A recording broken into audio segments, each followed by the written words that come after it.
Tenemos hoy delante de nosotros el capítulo 6 del Evangelio según Marcos y lo mismo que en ocasiones anteriores, vamos a ir tomando el texto a medida que lo vamos comentando. Como notáis por la extensión, no estamos haciendo un estudio exhaustivo del pasaje. No vamos interpretando cada versículo, estamos dando una panorámica que sea de bendición y de provecho para nuestra vida, tomada del relato del Evangelio según Marcos. Jesús viene a su ciudad. Él había sido traído desde niño cuando vino de Egipto a Nazaret y por eso le llaman Nazareno, y él está ahí, es conocido por la gente, pasó su juventud, pasó su adolescencia también y pasó su época de hombre. Aprende el oficio de su padre, está ahí integrado en la sociedad de su pueblo y salió de allí, de donde estaba, de donde se habían producido los acontecimientos anteriores y en compañía de los discípulos, versículo 1, vino a Nazaret. El capítulo lo podemos dividir de una forma sencilla para el estudio personal. En primer lugar está el rechazo en Nazaret, versículo 1 al 6. En segundo lugar está el envío de los 12 discípulos en misión, versículos 7 al 13. Luego, en tercer lugar, Herodes Antipas asesina a Juan el Bautista, versículos 14 al 29.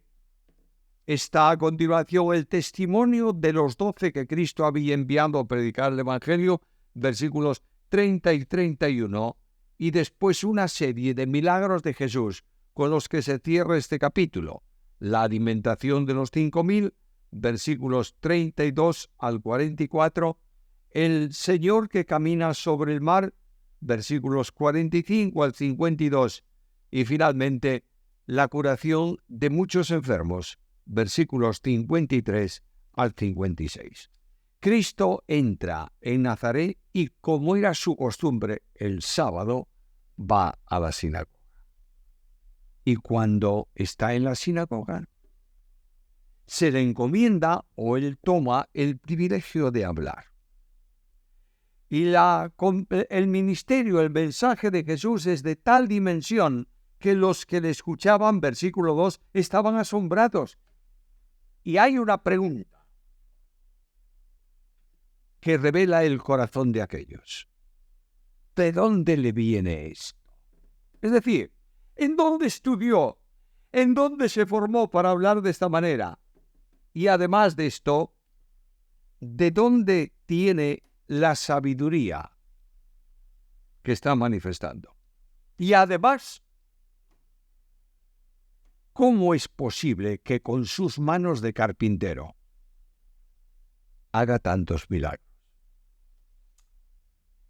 Ahora nota la incredulidad de aquellos compañeros suyos. Le conocían, le habían visto muchas veces, habían dialogado con él en el pueblo, conocían su oficio, conocían su familia. Y la pregunta incrédula de ellos es, ¿no es este el carpintero? El hijo de María, el hermano de Jacobo, José, Judas y Simón. ¿Y no están sus hermanas aquí con nosotros? Y se escandalizaban a causa de él. Primeramente, nota la verdad del Evangelio. María no tuvo relaciones con su esposo como esposo hasta el nacimiento de Jesús. Pero después era un matrimonio normal. Y de ella nacieron estos que se mencionan aquí, Jacobo, José, Judas y Simón. Y algunos dicen, no, es que la palabra hermanos significa también parientes y primos, pero no así la palabra hermanas. Están los hermanos y están las hermanas, porque la idea de la virginidad perpetua de María es una invención de la Iglesia, pero no está en la Biblia. Y ahí está un problema serio que Cristo detecta. Este menosprecio hacia su persona trae una consecuencia. Y él le dice, no hay profeta sin honra. Es decir, todos honran al profeta. Todos reconocen que el profeta habla en nombre de Dios, menos en su propio pueblo. Segundo, entre sus parientes. Tercero, entre los de su casa. Cuanto más próximo sea la persona que ejerce un ministerio, menos apreciado es en su entorno social. De manera que una persona que tiene un gran don de parte de Dios es reconocido en la distancia, en la lejanía, pero no siempre en su iglesia local y no siempre en su familia. No importa. El problema no es que te reconozca la gente o no. El asunto es que el ministerio sea de parte de Dios. Y ahora un versículo raro. No podía hacer ningún milagro excepto que sanó unos pocos enfermos poniendo las manos en ella. Y la respuesta al porqué de esto es generalmente porque los enfermos y las gentes no tenían fe. No dice eso el versículo. No se habla de fe para nada. Lo que está diciendo es que como la gente sabía que era el carpintero, ¿para qué vamos a traer enfermos al carpintero? Luego, como no le traen los enfermos, hace muy pocos milagros. Hay algunos que dicen, sí que tiene poder para sanar. No importa que sea el carpintero. No importa que conozcamos a su familia. No importa que sepamos quién es su madre y quién es su padre. No importa este asunto. El asunto es que él tiene poder para sanar. Y se asombró de la incredulidad de ellos y recorría las aldeas enseñando. Los que trajeron los enfermos recibieron sanidad. A veces tenemos que preguntarnos si aquellas personas que Dios ha levantado en nuestra proximidad para ministrar son reconocidas. Si no son acaso despreciadas porque las conocemos demasiado. La importancia de un ministro no es quién es él, sino cuál es el instrumento que Dios usa con él para edificar a su pueblo. Segunda cuestión, enseña a los 12 enviándolos a la misión. Él va a preparar a los discípulos para predicar el Evangelio. Y llamando a los 12, comenzó a enviarlos de 2 en 2 y les daba autoridad sobre espíritus inmundos. Una de las señales mesiánicas es que el Mesías expulsaría demonios. Y Cristo envía a estos. ¿Para qué van de 2 en 2? Para predicar. ¿Qué cosa van a predicar? El reino. Y van a anunciar el Evangelio en la dimensión en que podían hacerlo en aquel momento.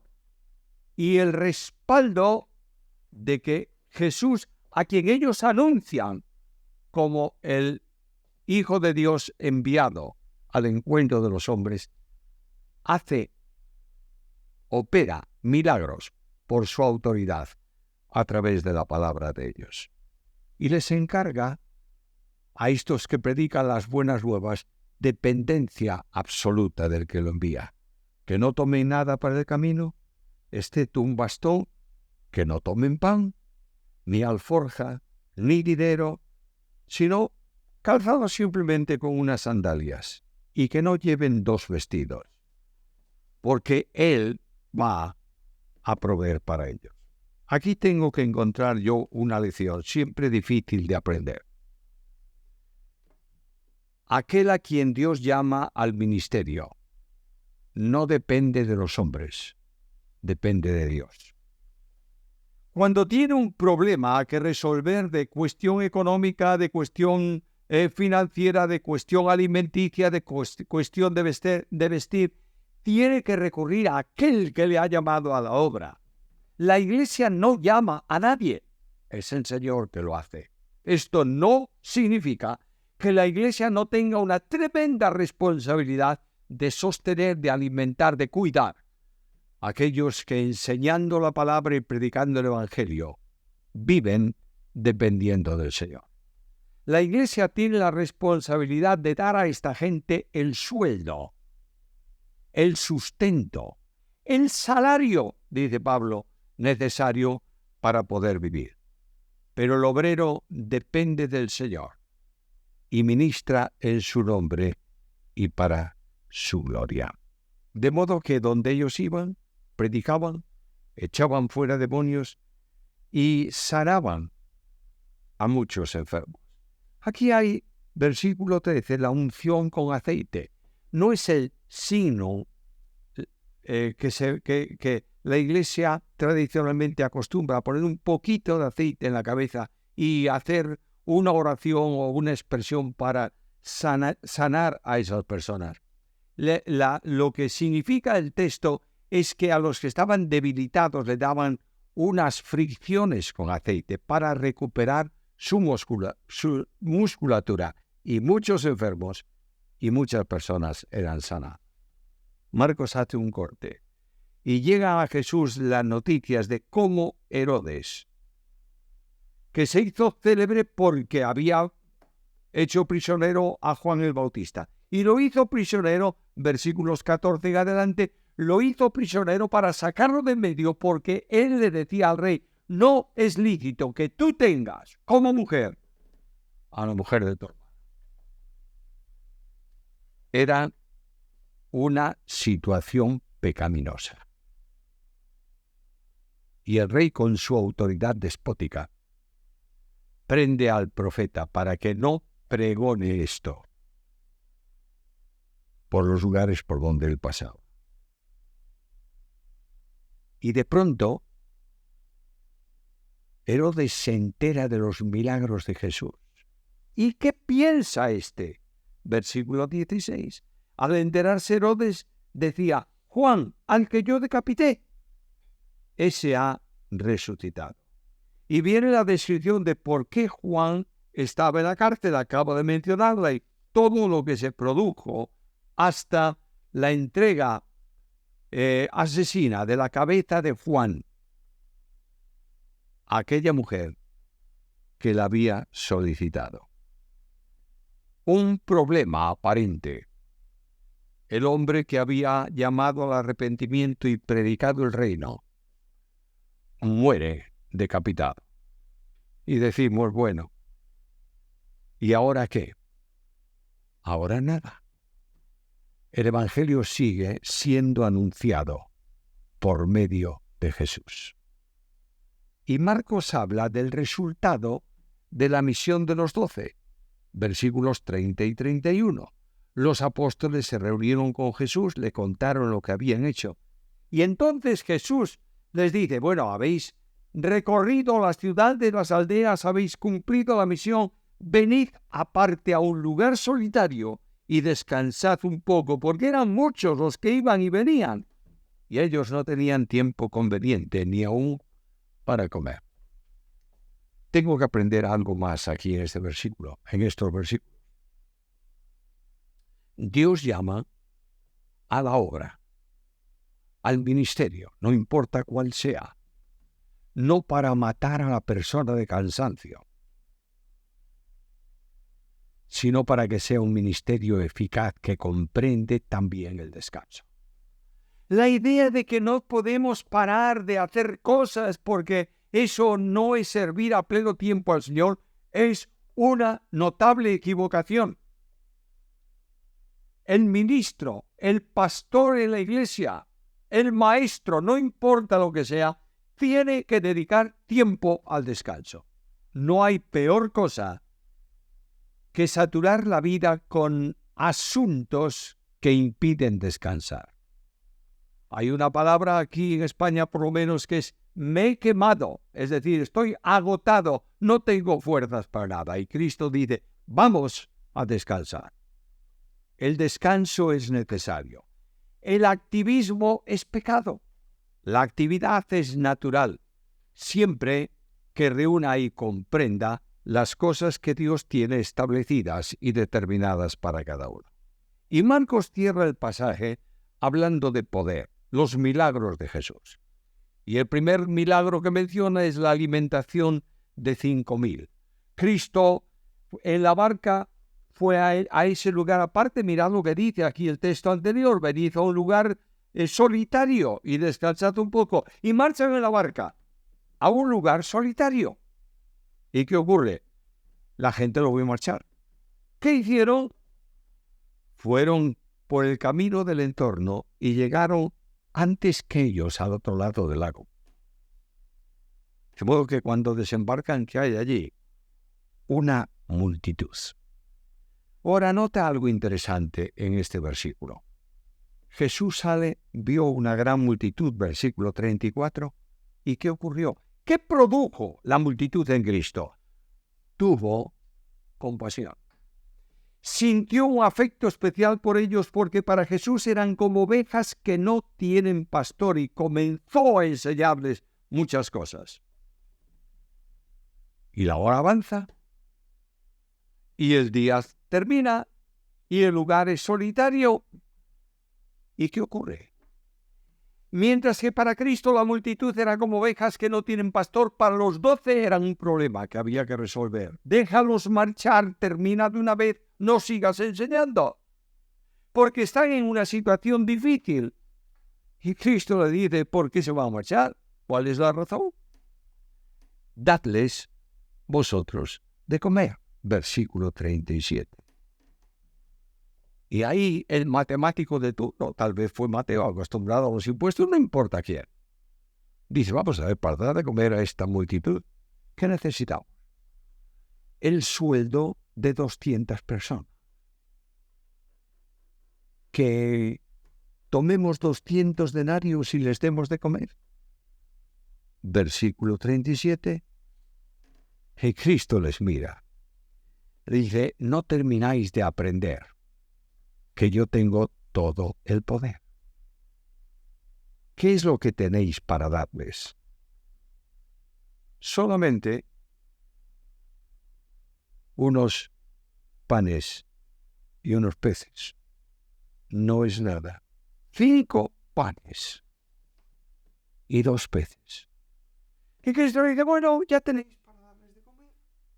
Ahora mandadlos ponerse cómodos. No se puede comer de cualquier manera, sentados todos en el suelo. Y además en orden para poder ser asistidos por los discípulos. Y Cristo multiplica los 5 panes y los 2 peces, dando primeramente gracias a Dios y alimentando a la multitud. Y al final, ¿qué hay? Pedazos de pan en el suelo, trozos de pescado, pero especialmente pan en el suelo. Sobró de 5 panes para esa multitud. Los que comieron eran 5.000 hombres, sin contar a mujeres y los niños. El milagro es portentoso. Aquello tuvo que causar impacto porque recogieron 12 canastas. Es decir, vosotros obedecisteis lo que yo os dije, ahora tenéis suficiente también para comer vosotros. 12 canastas de pan. Y Cristo los obligó, dice el versículo 45, a subir a la barca y a que fueran por delante a la otra orilla en dirección a Bethsaida, mientras él despedía a la multitud.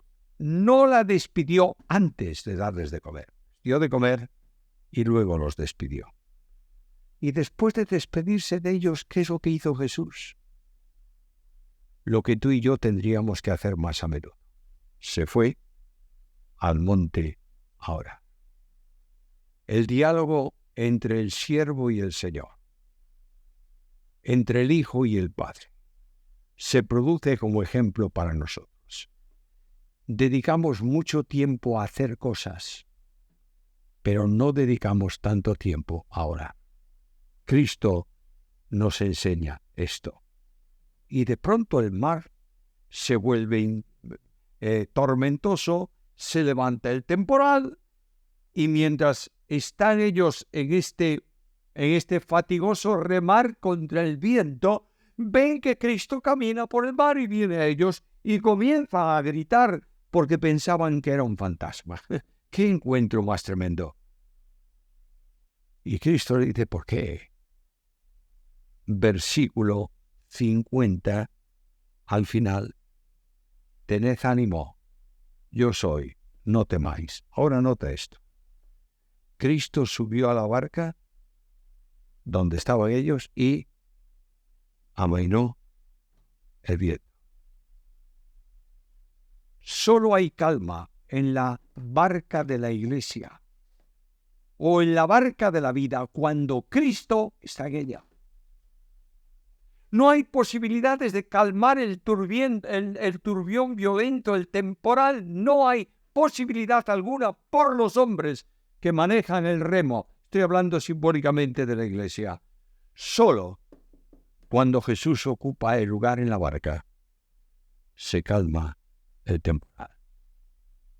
¿Qué tienes en tu vida? ¿Hay temporal?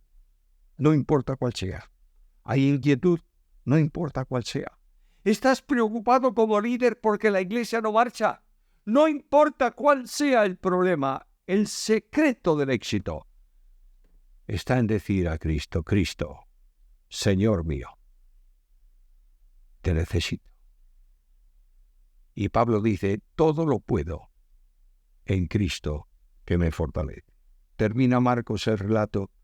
Terminada la travesía, llegaron a Genesaret y atracaron, y cuando salieron de la barca les reconoció a la gente. ¿Cómo no? Donde Cristo estaba la gente.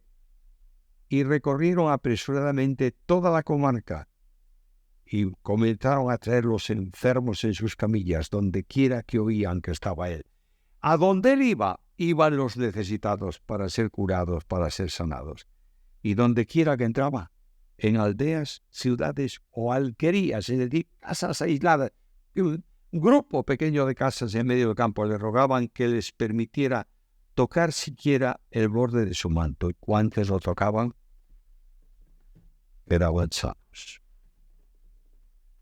Solo el contacto con Jesús.